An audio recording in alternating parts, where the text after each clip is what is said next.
재밌는 게 없어요.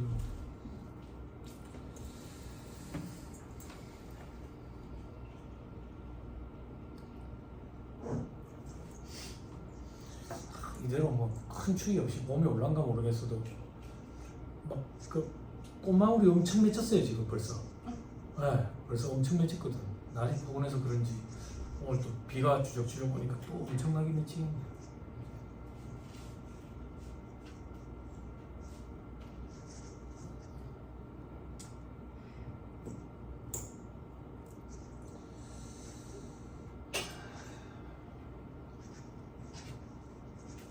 이제 슬슬 또 시즌이 오죠. 저는 한가할 때 그냥 화해단지 가는 거 엄청 좋아하거든. 이제 구경하고 그 앞에 칼국수 마시는 데 있어. 한 그릇 먹고 애들 데리고 가지고 그런 거 좋아하는데 허구는 날 뻔질나게 댕겼던 것 같아. 이제 겨울에도 볼 게 없거든. 이제 봄 되면 이제 막 미어 터진다. 자, 91페이지 배당 소득 되어 있는 거 한번 보시죠. 배당 소득의 범위로 돼 있죠. 여기서부터 합시다. 자, 일반적인 배당, 그러니까 잉여금 쌓여 있는 거 이제 주는 게 배당이죠. 그죠? 그런 배당들. 그리고 인정 배당이 돼 있죠. 법인세법에 따라 배당으로 소득 처분된 금액 돼 있죠. 요거 법인세법 할 때 잠깐 소개해 드렸었는데, 입금산입, 송금물산입에서 올 수 있는 소득 처분 세 가지. 돈이 밖으로 빠져나간 게 있느냐, 사회유출. 회사 내부에 나와 있느냐, 유무. 이것도 저것도 아니면 기타. 돈이 밖으로 빠져나갔다더라, 사회유출. 누구한테 갔는데 주주한테 갔더라, 그럼 배당.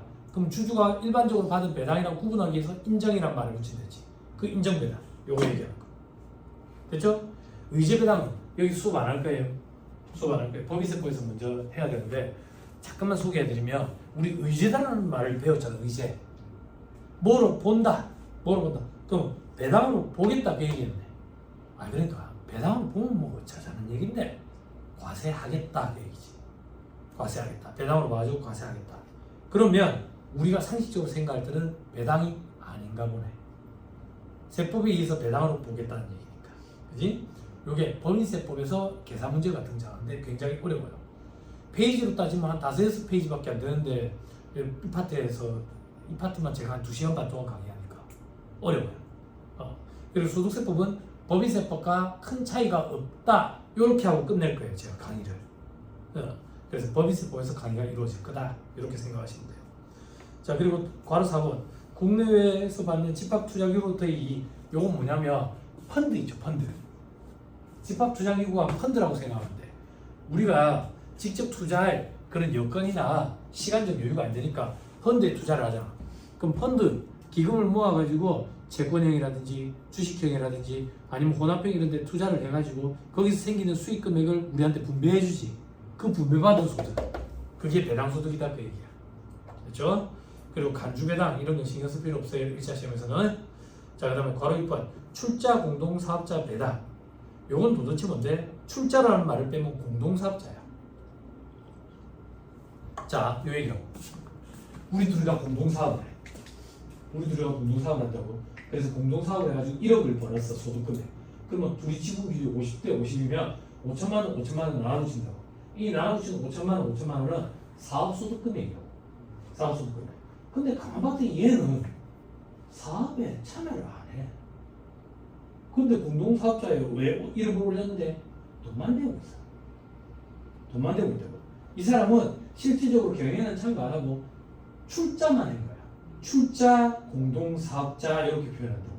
그럼 이 사람은 출자를 하고 배당받은 거나 마찬가지냐 안 되잖아. 그래서 배당소득으로 과세하고 사업소득으로 과세하지 않아. 이게 출자, 공동사업자 배당이야. 그럼 세무사님 이거는 혜택입니까? 불이익입니까? 불이익이야. 불이익. 왜 불이익인데요? 배당소득 총수익금액에서 조금 이따 공부하겠지만 배당소득은 필요기비를 차감을 안 해줘. 근데 사업소득은 총수익금액에서 필요기비를 차감해줘. 내가 경영에 참가한 공동사업자면 사업소득을 과세해야 돼. 경영에 참가 안 하고 돈만 냈으면 출자 공동사업자 배당으로 배당소득으로 과세된다고. 이게 훨씬 더 무겁게 과세가 돼. 그래서 불이익을 주기 위한 제도다. 이렇게 생각하면 돼. 자, 그리고 또 괄호 7번 국내외 법에 정한 파생결합주권 파생결합 사치로부터 얻는 이익 되죠. 파생상품 파생상품 그렇죠. 그리고 괄호 8번 눈으로 보세요. 됐죠? 이자소득에 똑같은 표현이 있었죠. 그죠? 위의 소득과 유사한 소득으로서 수익 분배의 성격이 있는가. 그죠? 이자의 성격이 있는가. 이자소득. 배당의 성격이 있는가. 배당소득. 그 얘기예요. 그죠? 자, 그리고 파생금융상품 배당. 넘어가면 주요 배당소득의 수입 시기에 되어 있죠. 그죠? 자, 일반적인 배당, 잉여금 처분에 의한 배당, 잉여금 처분 결의일. 그 정도만. 됐죠? 그럼 여러분들한테 질문. 친구야, 너 이름 뭐랬지? 어? 동우. 많이 물어봤어. 내가. 그래서 놀란 거지. 너무 놀라지 마. 위에 방 가면 또 처음 뵙겠습니다. 자, 동우야. 저기, 언니는 제가 기억할게요. 언니는 제가 기억할게요. 자, 뒤에 저기 작은 언니는 우리는 오랫동안 봐오고 있잖아. 그러니까 기억을. 너도 오랫동안 보면 내가 기억할 건데 오랫동안 보고 싶진 않지. 그지? 빨리 털고 나가라. 알았지? 학교하고. 자, 동우야. 잉여금 처분 결의일이 언제를 얘기하는 거야, 회계에서?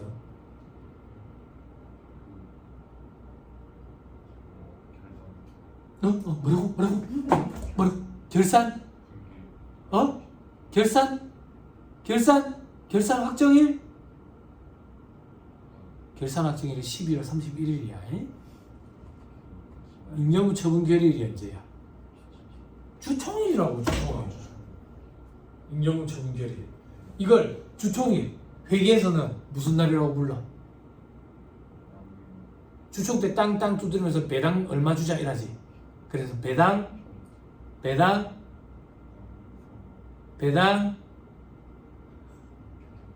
확정일이라고 표현하지.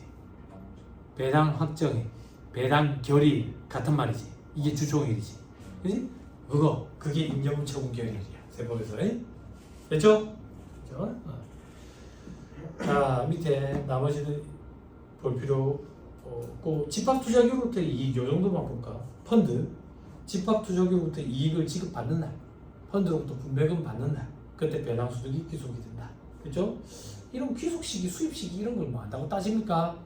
올해 귀속되면 내년에 종소세 신고할 때 과세할 거고 세금 신고할 거고 내년에 귀속이 되면 내후년에 과세가 될 거고 그래서 수입시기, 귀속시기가 중요한 거예요. 그죠? 자, 그 다음 3번 배당소득금액 계산 배당소득 총수익금액에서 빼는 건 없죠.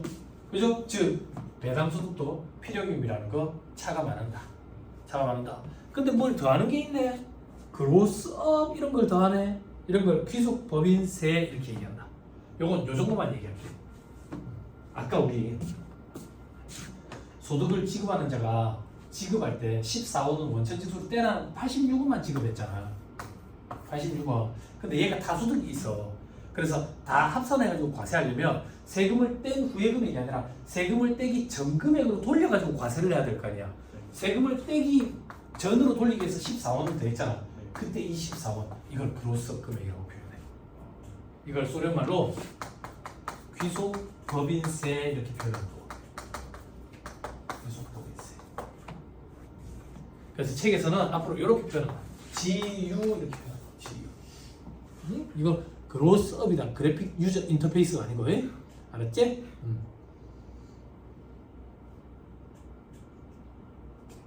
됐나요? 이거 하니까 또 그거 기억나네.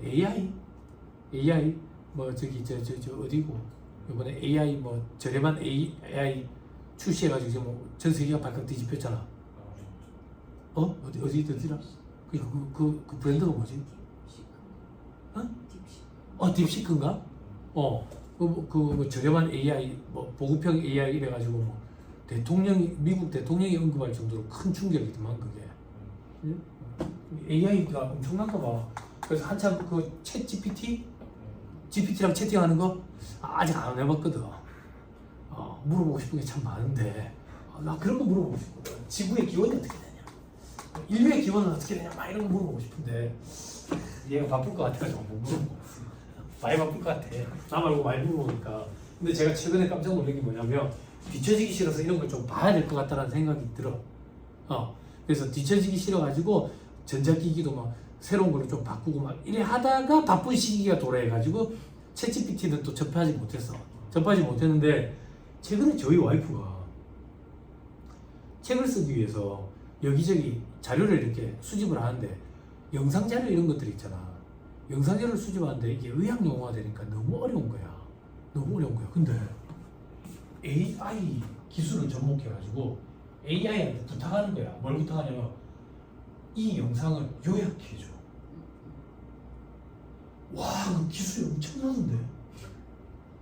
1시간짜리 영상을 순식간에 요약을 다 해주대. 그래가지고 타이핑 쫙 대본처럼. 그런 거 보신 적 있어요? 깜짝 놀랐는데. 그러니까 이렇게 생각하는데 우리 텔레비 돌리다 보면 하이라이트 있잖아요. 드라마 하이라이트. 그걸 만들어주던데. 교육 영상을 보고. 그래서 나는 이제 궁금해지는 거야. 내가 올리는 영상 얘들이 어떻게 요약하는가. 엄청 궁금한 거야. 농담만 요약하는가? 뭐. 욕만 짜집게 하려나? 대한민국 변태기보 이런 것만 착 하려나? 막 궁금하더라고. 그래서 저걸 보면서 소름이 좀 돋네. 그리고 번역기도 요즘에 엄청나게 기술력이 많이 올라왔더만. 의역인데 돼. 좀 보고 놀랬어. 따라가야 돼. 자, 또 합시다. 그래, 그래픽 유저 인터페이스가 아니라 그로스업, 귀속 법인세액 이렇게 얘기한다. 귀속 법인세. 그리고 조금만 예습하면 이걸 나중에 저 밑에서 기납부세액 형태로 빼주겠지. 이중과세가 되면 안 되니까. 근데 기납부세액이라고 얘기 안 하고 이거는 저기 귀속 법인세, 즉 배당세액 공제라는 명목으로 빼줘. 그게 다음 페이지에 있어. 그림에.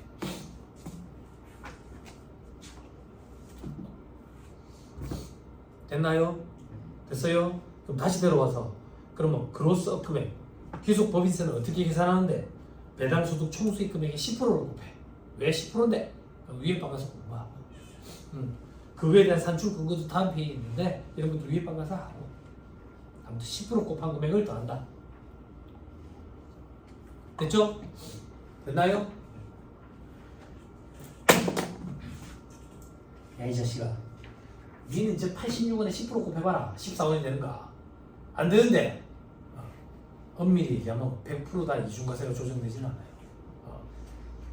그래서 위에 방 가지고 그런 얘기를 좀 더 추가적으로 할게요. 넘어가시죠. 자, 넘어가서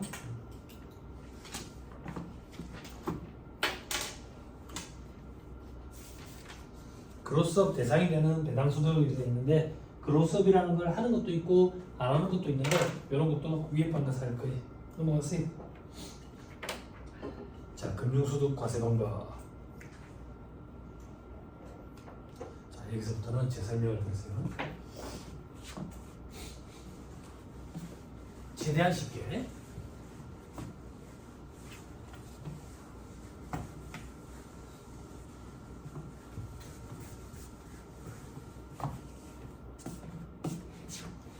자, 금융소득에 여러 가지가 많겠지. 그걸 우리는 구분해. 과세 방법에 따라서 어떻게 구분하는데 무조건 분리과세라는 게 있어. 무조건 분리과세는 뭐냐면 원천직수로 과세 문제가 종결되는 거지. 우리의 관심사가 아니야. 왜? 우리의 관심사는 지금 종합소득세 계산 구조에 숫자를 집어넣고 싶거든. 종합소득세 계산 구조에 숫자를 집어넣는다는 얘기는 종합과세 된다는 얘기야. 분리과세 되는 건 우리 관심 밖이라고. 관심 밖이라고. 그러면 우리의 관심 소득은 뭔데? 무조건 종합과세라는 게 있어.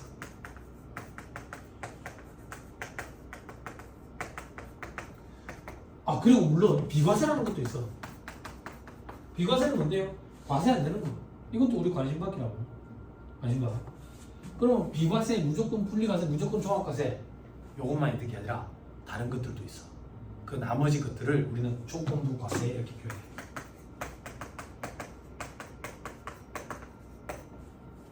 조건부과세. 그래서 이자 소득과 배당 소득은 비과세, 무조건 분리과세, 무조건 종합과세, 조건부과세 이렇게 나뉜다고. 그때 우리는 무조건 종합과세와 조건부과세만 놓아놓고 따져본다고. 뭘 따질 건데? 자 여기다가 이 문자를 하나씩 넣어볼게. A, B, C, D 이렇게.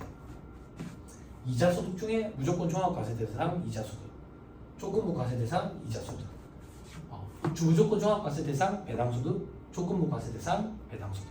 됐어요? 이걸 다 합산을 해.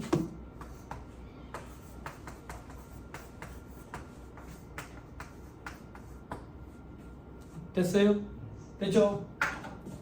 이걸 합산을 할 거예요. 즉 종합과세와 조건부 과세 대상 이자, 배당, 금융소득을 합산했을 때 이 금액이 2천만 원을 초과한대. 2천만 원을 초과한대. 그러면 이자, 배당 소득 중에 무조건 종합과세, 조건부 과세 A, B, C, D 모두 종합과세. 이걸 우리는 금융소득 종합과세 이렇게 표현해요. 과거에 이 2천만 원 기준이 4천만 원이었어. 됐어요? 그럼 반대로 중요해서 그런 게 아니라 구분하기 위해서 색깔을 빨간 걸로 달리 할게요. 반대로 반대의 경우에라는 얘기는 요 경우만 있는 게 아니라 요 경우도 있지. 그치? 요걸 우리는 이하라고 표현하지. 같거나 작은 경우. 요거는 초과 표현하지. 그치? 2천만 원 이하네. 2천만 원 이하면 종합과세를 안 해. 종합과세를. 그러면 어떻게 할 건데? 분리과세로 끝낸다고. 그런데 A와 C는 원래 무조건 종합과세 대상이었거든. 그래서 얘들은 종합과세.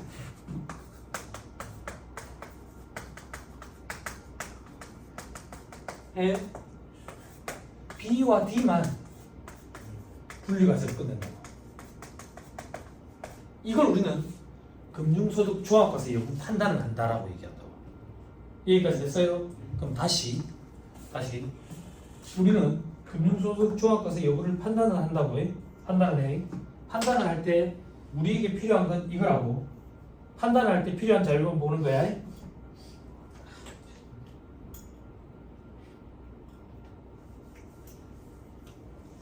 판단을 할 때 필요한 자료만 볼게.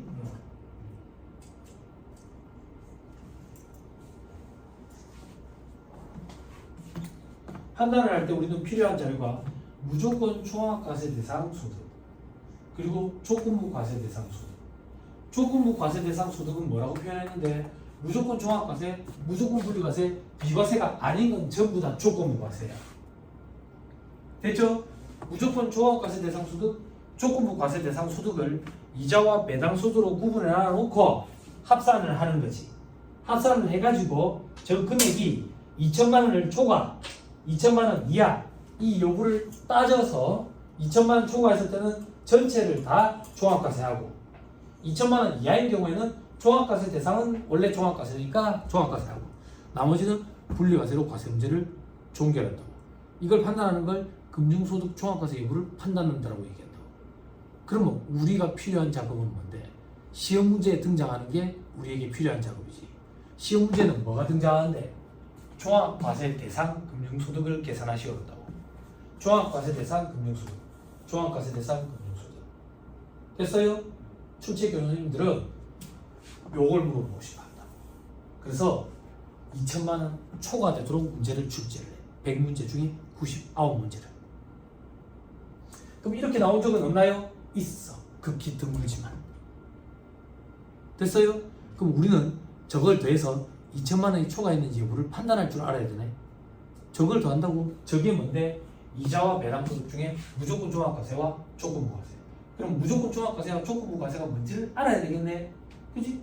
당연하지. 근데 조건부 과세는 나머지 전부가 다 조건부니까 암기를 할 수가 있겠어? 못하겠지. 그래서 나머지 전부 다가 조건부니까 이걸 제외한 나머지를 암기해야 돼. 이걸 제외한 나머지가 뭔데? 무조건 종합과세, 그리고 무조건 분리과세, 그리고 비과세. 이 세 가지를 암기해야 돼. 됐어요? 그러면 암기를 왜 해야 되는지 느껴보겠죠. 이렇게. 그래서 이 책의 저자인 강현태 회계사님이 요거 구호 못하면 시험장에 가서 이거 문제 풀라고 건들지도 말해. 건들지도 말해. 그럼 여기에 제가 조금 더 첨언을 하면 이 문제는 이 계산 문제는 해마다 시험에 한 문제 이상은 무조건 등장해. 나는 그 텔레비 나오는 사람들이 다르다. 나는 진짜 손가락에 장을 지질 수 있어. 무조건 나와. 한 문제 이상은 무조건 나와. 근데 참 안타까운 게 나온다고 얘기를 해줬지. 그러면 대비를 할 수 있지. 그러면 대비를 할 수 있으면 문제를 맞춰야지. 근데 못 맞춘대. 그러면 답이 없는 거지. 어떤다? 안 그래. 나올 거라는 걸 아는데 대비를 못해서 못 맞춘다는 얘기는 답이 없지. 그죠? 우리는 시험장에 갔을 때 나올지 몰랐던 문제가 등장하면 다 같이 틀린다. 합격 당락 좌지우지하지 않는다. 누가 나올 거라고 예상된 전형적인 문제를 정확하게 빠른 시간 내에 풀어내는지 이걸로 합격과 불합격이 좌지우지 된다니까. 그래서 머리가 비상하고 똑똑한 사람이 합격하는 시험이 아니고 반복 숙달이 된 사람이 합격하는 시험이라고. 그죠? 암기를 무조건 해야 된다고. 그죠? 근데 지금 짜증나지. 왜 짜증나는데? 지금 암기하고 싶으니까. 안 돼, 사람 머리가. 포기하게 된다. 그지? 내일 시험 볼 거 아니거든. 내일 시험 볼 거면 지금 짜증나지, 스트레스 받고. 하루 만에 어떻게 암기를 해? 근데 우리에게는 아직 시간이 한참 남았어. 한참 남았다. 천천히 하면 돼. 자, 밑에 별표시 1번의 그림이 이 그림이에요. 됐죠? 출자 목록 사업자 배당은 지금 신경 쓰지 마세요. 됐죠? 자, 밑에 금융소득의 구분 이제 나오네. 괄호 1번 제목부터 보자. 비과세. 다음에 이제 괄호 2번 분리과세. 괄호 3번 무조건 종합과세. 그죠? 그리고 괄호 5번 나머지가 다 조건부 과세. 됐나요? 몇 개 안 되죠? 그죠? 몇 개 안 되죠? 할 수 있겠죠? 저 위에 방 가면 조금 더 늘어나요. 조금 더 늘어나는데 밑에 반에서 지금 조금 하니까 너무 스트레스 안 받아도 돼요. 자, 주요 비과세 대상 동그라미 이거 공익신탁이 그 정도만. 동그라미 2, 3번을 보고 스트레스 받는다고. 왜 갔는데 동그라미 3번 바꿔. 그 밖에 법령으로 정한 거 있죠? 그죠? 이게 엄청나게 많아. 그럼 그걸 어떻게 암기하는데요? 시험이 안 나와. 그것들이. 시험이 나오면요. 다 같이 들어야 돼요. 다 같이. 응. 어쩔 수 없다고. 공부를 그런 식으로 할 수밖에 없어요. 소잃고 양강 고치는 식으로. 어쩔 수 없어. 미리 준비를 하려면 10년 이상 걸린다고. 다 몰라. 동그라미 2번 조금만 소개해 드릴게요. 개인종합자산관리 계좌에서 받는 200만원, 400만원까지 이자 배당돼 있죠. 자, 이건 어떤 거냐면 ISA 계좌를 얘기하는 거예요. 언니 혹시 ISA 계좌 가입하셨어요? 개인종합자산관리 계좌. 만능통장. 가입하셨어요? 그거 얘기하는 거예요. 이게 만능통장이라고 많이 일컬어지거든. 이게 개인종합자산관리 계좌, ISA 계좌 이렇게 부르는데 이것도 한참 유행했었지. 언론에서 막 떠들어가지고 금융기관들끼리 마켓시장 선정하려고 마케팅 비용이 엄청 지출했다고. 광고를 엄청나게 때렸어. 엄청나게. 그때 이거 제가 강의 제의 한 받은 적이 있는데 제가 그 얘기 했잖아. 이 얘기 한 적 있죠? 없어요? 여기 부산에 한국은행에서 강의 제의 2시간짜리가 들어왔는데 그때 양도소득세 관련된 거였던 것 같아요. 아니네. 양도소득세는 저기 부산경제진흥원이네. 하여튼 강의 제의가 2시간 들어왔는데 그래 강의 준비를 다 했는데 갑자기 연락이 와가지고 그 중에 30분만 할애해서 이 ISA 계좌, 개인종합자산관리 계좌에 대해 설명을 좀 해주시면 안 될까요? 그러더라고. 그해 이 계좌가 처음 생겼어. 세법 규정에 따라 가지고 처음 생겼는데 이걸 해달라는 거예요. 그래서 제가 저도 잘 모르는데 은행 직원을 데리다가 얘기하세요. 나 이거 통장 파는 사람이 아닌데 은행 직원이 잘할 건데 그러니까 아니 그게 아니라 세무사님이 세제와 관련돼 세법과 관련돼 가지고 필요한 부분 좀 설명을 좀 해주시면 안 될까요? 그러더라고. 그래서 제가 그때 뭐라 했냐면 나는 이거 5초면 끝나는데요 강의 내용. 그러니까 세무사님 어떻게 강의하시길래 5초면 끝납니까? 이러더라고. 쓰레기니까 가입하지 마세요. 그럼 못 된다고. 재미없고. 이게 어떤 건데 그 당시 시대 상황이 금리가 제로금리 시대였어. 경기도 안 좋았고. 이제 은행에 돈이 없는 거야. 저축을 사람들이 안 하니까 저축을 좀 해라. 저축을 좀 하면 원래 이자 주는 거에 대해서 14%를 이자 세금으로 내야 되는데 15.4%인데 지방세는 얘기 안 합니다. 국세만 얘기합니다. 14%를 세금으로 내야 되는데 세금 안 내도록 비과세 혜택 줄게. 일정 금액까지. 그게 200만 원, 400만 원이야. 그걸 묶는 이자는 9% 분리과세로 끝내줄게. 14%가 아니라 9% 분리과세니까 얼마나 혜택이야. 근데 이게 쓰레기였던 이유가 불입할 수 있는 금액이 한도가 있었어. 그러니까 한도가 있기 때문에 많이 불입도 못해. 많이 불입 못하니까 거기서 보면 이자도 맨날 때도 안 해. 이자도 맨날 때도 안 하면 세금도 얼마 안 내는데 그거를 혜택을 준다라고 얘기하니까 차라리 그 돈을 딴 데 박아두는 게 낫는 거야.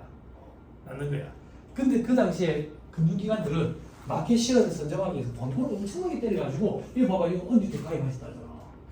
가입을 엄청나게 했다고. 엄청나게 했는데 가만 보니까 가입하고 보니까 쓰레기거든.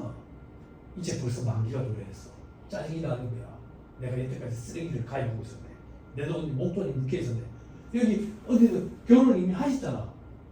천만다행이라고. 만약에 결혼하기 전에 그걸 가입했었으면 시집도 못 가. 돈이 묶여가지고. 농담이 할 수 있어요.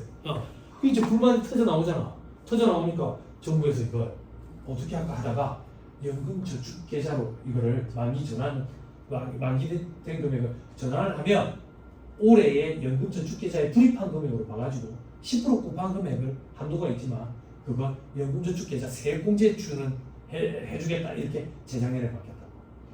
개정이 이루어졌다고. 아무튼 그거야. 이거 이제 상품도 되게 불쾌해. 옆에 괄호에가 뭐라고 돼 있어? 일반형과 서민형이라고 돼 있잖아. 서민이야 서민. 영어도 불쾌하다고. 그래 왠지 SM3 이런 거 타야 될 것 같잖아. 서민 3명이 타는 차, 서민 5명이 타는 차, 서민 7명이 타는 차도 예전에 있었어. 이거 오면 어떻게 타는지 모르겠는데 아무튼 그런 차들이 있었죠. 괜히 불쾌하지 않아? 안 그래? 도라이 아니다. 이런 게 있으나 마나. 아무튼 이런 것들이 비과세, 분리과세 이런 거야. 이런 거 말고도 많아. 그에 비해 시대 상황에 따라 가지고 생겼다가 없어졌다가 하는 이런 것들도 많다고. 그럼 세무사님 없어진 건데 뭐 한다고 따지고 있습니까? 없어졌는데 아직도 혜택을 받고 있다고. 그 상품에서 그 시점에 가입을 해서 이자를 받고 있다고. 그거에 대해서는 법이 소급 적용을 못 하거든. 그런 것들 우리 시험에 나오고 이제 아무도 못 맞추는 거야. 근데 그런 걸 출제할 때 출제 교수님들도 고민이 많아. 그래, 웬만하면 출제를 안 할 거라고 경과 규정에 대해서는. 출제 교수로 계속 들어가고 싶은데 욕을 먹고 싶지는 않거든. 안 그렇게 해서 여러분들 한번 생각해보세요. 이거 지금부터 말씀드리는 건 지극히 제 개인적인 생각인데 직장생활 해보신 분들은 다 아실 거예요. 만약에 산업인력공단이야. 우리가 산업인력공단에 출제팀에 있는 직원들이야. 출제 교수를 전국에서 찾아다녀야 돼. 우리가 유명하다는 사람들을 그래가지고 전국을 다 샅샅이 뒤져가지고 출제 교수님을 모셨다고. 자 이제 올해 출제가 끝났어. 내년에 또 출제해야 될 거 아니야. 내년에 또 전국을 누비면서 또 출제 교수님을 찾아 나설 거야. 작년 교수님한테 전화 안 하겠어? 아니 당연히 안 그렇겠어? 그지? 그럼 한번 들어가면 계속 하겠지. 몇 년 동안. 그지? 근데 이 출제 교수가 올해 이상한 문제를 내가지고 욕을 엄청나게 먹고 산업인력공단에 클레임이 들어오고 행정소송을 막 걸리고 그랬어. 그지? 그러면 이제 가야겠지. 안 그랬어? 그거에서 이래 얘기 안 하겠어? 얘네 출제 교수님 그래가지고 이랬는데 좀 이래 안 하겠어? 이래 안 하겠어? 그래도 되겠지.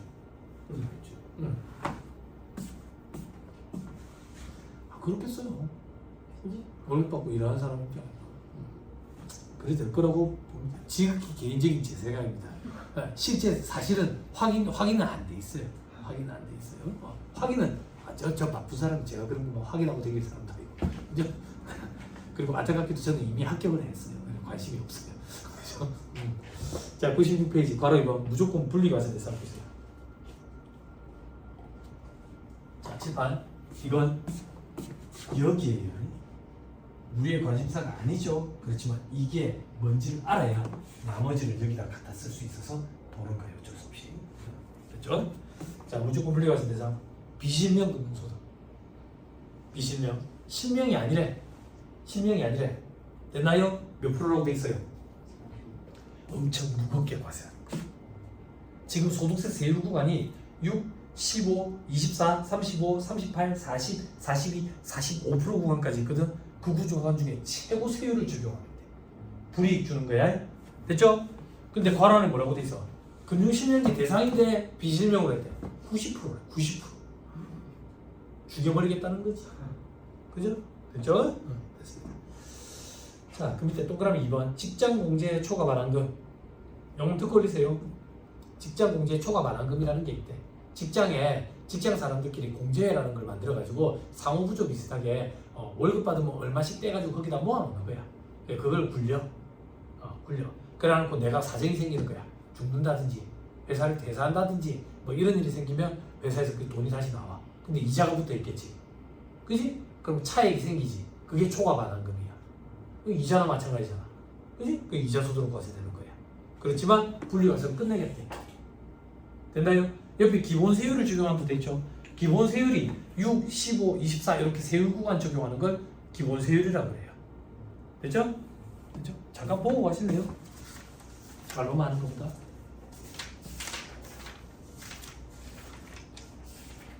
(127페이지) 127페이지 제일 위에 보니까 표 산식 있죠? 그죠? 그죠?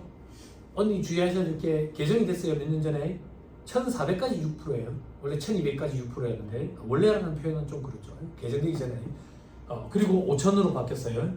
15%에 6, 15, 24, 35, 38, 40, 42, 45%. 그래서 126페이지 전 페이지 맨 밑에 줄에 8단계라서 8단계 초과 누진세율 이렇게 얘기한다고. 초과 누진세율이 무슨 말인데요? 내가 과표가 만약에 2천만 원이야. 그럼 2천만 원 중에 1,400만 원은 6%를 곱하고 1,400을 초과한 600만 원에 대해서는 15% 곱하고 요게 초과 누진세율이에요. 됐나요? 됐죠? 다시 돌아오세요. 96페이지. 자, 다음 동그라미 3번. 민사집행법에 따른 법원 경매입찰법원 보증금리 경락도 이러면서 발생한 미처소득 이런 거. 이런 건 어떤 거냐면 법원에 이제 경매 입찰 보는 거지. 입찰 보면 보증금 형태로 얼마를 박아놔야 된다고요. 박아놨는데 내가 낙찰을 못 받았어. 내가 낙찰을 못 받으면 그 보증금 다시 돌려주거든. 돌려줄 때 내가 내 목돈이 묶여 있었으니까 이자를 붙여줘. 이자는 안 되겠어. 그지? 그것까지 별도로 빼가지고 뭐 금융소득 종합과세 이거 판단하려니까 귀찮은 거야. 그리고 요것 때문에 혹시나 금융소득 종합과세 때문에 고액자산가들이 입찰을 안 할 수도 있겠지. 그지? 그래서 이런 것들은 그냥 분리과세로 끝내버린다. 세무사님 방금 고액자산가들이 입찰을 끌린다. 이거는 무슨 표현입니까? 이 금융소득 종합과세가 원래 4천만 원인데 2천만 원으로 줄었잖아. 그래서 부자들이 되게 반발이 심했다고. 부자들은 금융소득이 많아. 금융소득이 많은데 원래 4천만 원까지는 분리과세로 끝냈거든. 분리과세. 근데 2천만 원 바뀌니까 이게 종합과세가 될 여지가 있는 거야. 그럼 종합과세가 되면 부자들이 왜 끌리는데요? 다소득을 합산해서 종합소득세 계산구조에 집어넣는다고. 분리과세를 하면 14% 세금만 주면 되는데 종합과세 하면 6, 15, 24, 35, 38, 40, 42, 45% 구간까지 있으니까 세금을 더 뗄 수가 있잖아. 그러니까 싫은 거야. 싫은 거야. 무슨 말인지 이해됐죠? 그죠? 그래서 금융소득 종합과세를 무서워하는 거야. 아니 세무사님 뭐 이자가 얼마나 되길래요? 여태까지 세무사업을 하면서 10년 동안 하면서 이자 배당 금융소득 제일 많이 쓰신 분이 부산의 사상 쪽에 어디 있는 회장님이었는데 저 금융소득만 9억이었어요. 제로금리 시대에. 제로금리 시대. 그리고 제가 한 달에 걸쳐서 아시는 분이 배우대 찐부자 채권으로 한 달에 18억씩 번대요. 한 달에 18억. 네, 금융소득이 많으신 분들이 계세요. 많으신 분들이. 자, 예, 그런 분들은 이제 금융소득 종합과세 때문에 엄청 그런 거죠. 그래서 자기 명의로 안 해놓고 다른 사람들 명의로 돌려놓고 이러는 거예요. 근데 좋다 나쁘다 가치 판단 개입 여지가 있기 때문에 그런 얘기는 좀 조심스럽고요. 과거에는 타인명의 차명 계좌가 비일비재했어요. 관행처럼. 근데 저도 뭐 정확한 기억은 안 나지만 연배 있으신 분 계시니까 YS 정권 때인지 그때 금융실명제라는 걸 하면서 이제 음지에 있던 돈들이 양지로 많이 나오게 됐어요. 다른 사람 명의로 돼 있던 이런 것들이. 그래서 과거에는 막 그런 일들이 비일비재했어요. 세금 내기 싫어가지고 친척 명의로 해놨다가 친척이 이제 지가 그걸 다 몰아가지고 돈을 땡기 써가지고 막 소유권이 넘어가 버려가지고 치고받고 싸우고 소송을 걸고 막 그런 일들이 막. 그죠? 근데 요즘에도 그런 일들이 제법 있어요. 시골에 땅 사가지고 투기하고 싶은데 시골에 땅 거기 거주를 안 하니까 못 사니까 시골에 그 귀농해가지고 있는 그 친척 명의로 사놔놨다가 나중에 이 친척이 이제 그거가 돈이 좀 된다 싶으니까 이제 돌변해가지고 친척이 아닌데 이러니까 이 소송을 거는 거죠. 이 소송 거는 사람은 판사 앞에 가지고 친척이 맞는데 이라고 그 사람은 친척이 아닌데 이라는 왜 판사 앞에서 싸우니까 판사가 자꾸 화해를 시키는 거죠. 친척이라고 지금부터 하면 안 되나 이렇게. 그죠? 묻지 못할 그런 일들이 많이 생기고 있어요. 안타깝죠.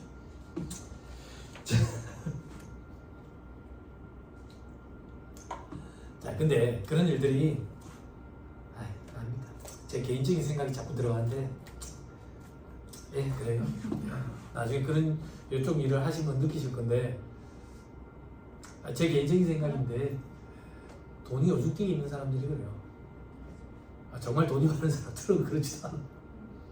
돈이 그 백화점 명품관에 줄 서가지고 들어가고 아침에 오픈런 할 때 같이 뛰어본 적이 있거든요.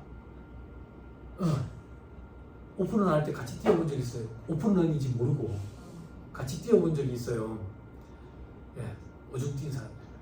진짜 있는 사람들은 언제든 가면 문을 닫은 상태에서도 가면 열어줘요. 그리고 모델들이 그걸 피팅하고 나서 그 앞에 런웨이처럼 펼쳐진다고요. 진짜 있는 사람들은. 그러니까 예전에 저희 둘째 딸내미가 목걸이를 좋아했어요. 목걸이를 좋아했다라고 표현하면 좀 그렇고 밤에 잘 때 버릇이 엄마 목걸이를 만지면서 자는 게 버릇이었어요. 엄마가 아침에 일어나면 와이프가 이런데 피가 터져 있는 거예요. 목걸이를 막 이렇게 비빌고 그러니까 상처가 나오가지고 그래서 애를 목걸이를 하나 사주고 싶더라고. 사주고 싶은데 그냥 브랜드 있는 걸 좀 사주고 싶어가지고 저기 해운대에서 사줬어요. 해운대에서 그건 말고 근데 이제 브랜드 있는 걸 하면 이제 AS 이런 게 잘 되니까 그래 해줬어요. 해줬는데 원래 애용 목걸이가 아니었어요. 그냥 여자애 가는 거 했는데 애가 이제 그때부터는 엄마한테서 분리수명이 되는 거예요. 이걸 만지면서 자요. 지금도 목걸이를 만지면서 자요. 그래 하는데 이래 하니까 성인 여성용이 되니까 터지는 거야. 근데 브랜드가 좋더라고. AS가 되잖아. 그래서 AS를 하러 갔는데 백화점 문 여는 시간도 내고 그러니까 일찍 간 거야. 일찍 가가지고 지하 주차장에 앉아 있었어. 지하 주차장에 앉아 있었는데 갑자기 사람들이 스물 모이더라.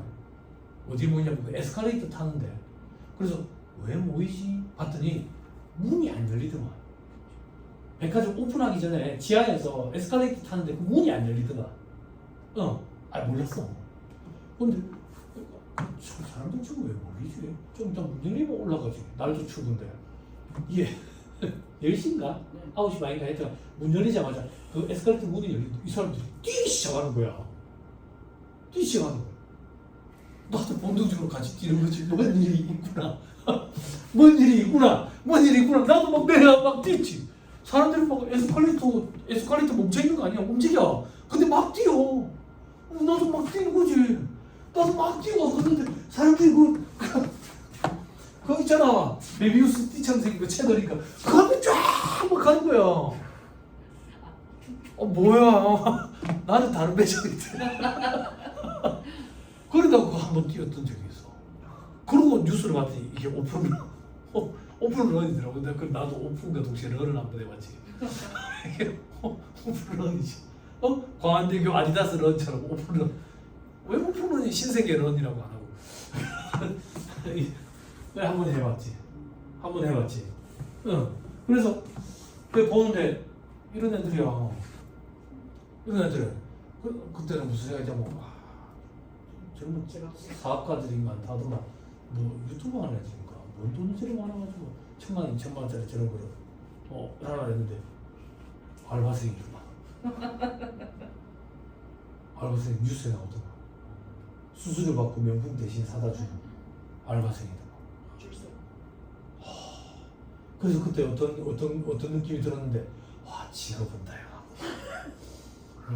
오픈은 줄 서는 직업이라는 게 하나 새로 생겼구나. 알바 천국이 이 나라에서 알바가 또 새로 하나 생겼구나. 그런 생각이었어요. 그래요. 예, 그때 사람들이 왜 명품을 사는지 알았어요.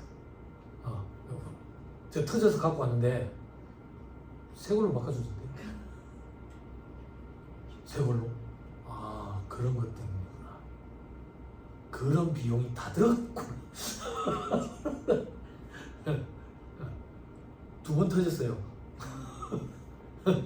뽀글뽀글 같아요. 자, 됐습니다. 다시 돌아가죠. 아무튼 그렇습니다. 아니 그게 뭐 좋다 나쁘다는 얘기는 아닙니다. 좋다 나쁘다는 얘기는 아닌데. 네. 근데 그것도 잠깐입니다. 잠깐입니다. 경험해보는 게 경험 안 해보는 것보다는 낫다라는 생각입니다. 저는. 네. 자 그리고 동그라미 4번. 야, 괄호함을 보세요. 법 표현을 읽으면 너무 어렵거든요. 한 번만 같이 읽어드리면 법인으로 보는 단체 외의 단체. 법인으로 보는 단체 외의 단체가 아까 제가 여기 법인으로 자연인의 화살표 해가지고 소득세법을 적용하는 그 얘기하는 거거든. 수익을 구성원에게 배분하지 않는 단체로서 단체 명을 포기해서 금융거래를 하는 단체. 괄호에서 예를 들면 아파트 관리사무소도 있죠. 그죠? 아파트 관리사무소가 시험에 등장하는 거니까 이걸로 기억하면 돼. 자, 이거는 뭐냐면 이거야. 아파트 사시죠? 주택 사세요? 그러면 여기 좀 해당 사항이 없고 다 아파트 살죠? 그죠? 아파트 살면 아파트 관리비 내잖아. 관리비 내잖아. 나도 예전에 여기 아파트 살았었거든. 네, 아파트 나를 예를 들게 퇴근하고 집에 가는 길이야. 일찍 관리사무소 들었어. 관리비 내야 돼서 네, 관리비를 냈어. 관리비를 내고 올라갔더니 와이프가 그러는 거야. 오빠 왜 이렇게 늦게 올라왔는데? 차 들어오는 소리는 아까 났는데 왜 이렇게 늦게 왔는데? 그러니까 그 관리비 내고 왔는데. 그러니까 와이프가 짜증나는 거야. 관리비 내고 왔잖은데. 왜? 내가 냈는데 오늘 아침에 관리비 또 내면 어떻게 하는데? 나 같은 사람 많아. 그럼 관리비가 이중으로 내졌지. 그게 무슨 말인데? 통장에 돈이 쌓여 있어. 관리사무실 통장에. 그럼 돈이 쌓여 있으니까 이자는 누구 거냐? 그 이자는 누구 거냐 이거야. 응? 강준우 씨가 그러잖아. 네 돈 내 돈은 없어. 우리의 돈이. 강준우 씨 누구 잖죠? 그죠? 최민수 씨를 길들이는 그 아줌마. 그죠? 우리의 돈이야. 우리 같이 돈이죠. 그죠? 거기에 이자 소득은 어떻게 할 거냐 이거야. 응? 세대수별로 n분의 1로 나눌 거냐고. 아니, 투기 과세를 끝내겠다. 그 얘기야. 그 얘기. 또 어떤 거? 너가 관리비 내본 적 어디 있냐? 그럼 오늘 숙제다. 관리비 통지문이 언제 날라오는지 모르겠는데 초에 날라오나? 말에 날라오나? 이것도 숙제예요. 아파트 관리 뭐라 영수증 있죠? 거기 보면 하자 보수 비용이라는 게 있어. 하자 보수 비용. 아파트 나중에 노후화 됐을 때 보수할 비용에 대비해서 미리 쌓아놓는 돈이 있다고. 그런 걸 하자 보수 충당금 이렇게 표현하거든. 아무튼 그런 돈들이 은행에 계속 쌓여 있다. 보통 아파트가 나중에 노후화되면 페인트 칠해야 될 거 아니야. 아파트 페인트 칠을 제비한 노루한테 맡길 수가 없어. 제비한 노루한테서 우리는 페인트를 사서 우리가 칠해야 되거든. 근데 예전에 놀면 뭐하니까 그 보면 그 페인트 칠하는 사람한테 유재석이 그랬잖아. 와 진짜 너무 무섭다고. 그랬더니 그 사람들 그랬잖아. 돈이 무섭지요. 그런 거지. 돈이 무서워서. 그러니까 돈을 많이 줘야 된다고. 몇 억씩 들거든. 그런 돈에 대비해서 쌓아놓겠다고. 그러면 돈이 몇 억이 있겠네. 이자가 상당하겠지. 그런 이자. 분리가서 끝내버린다 그 얘기로. 됐죠? 자, 그 밑에 그 밖에 법령으로 정한 거 뭐 이런 거 있고. 자, 밑에 괄호 3번에 무조건 종합과세 대상이 되어 있는데 요거부터는 시간이 조금 오버됐네. 잠깐 끊었다가 또 얘기를 합시다. 오늘도 여러분 12시 50분, 1시 40분 요리합시다. 그렇죠?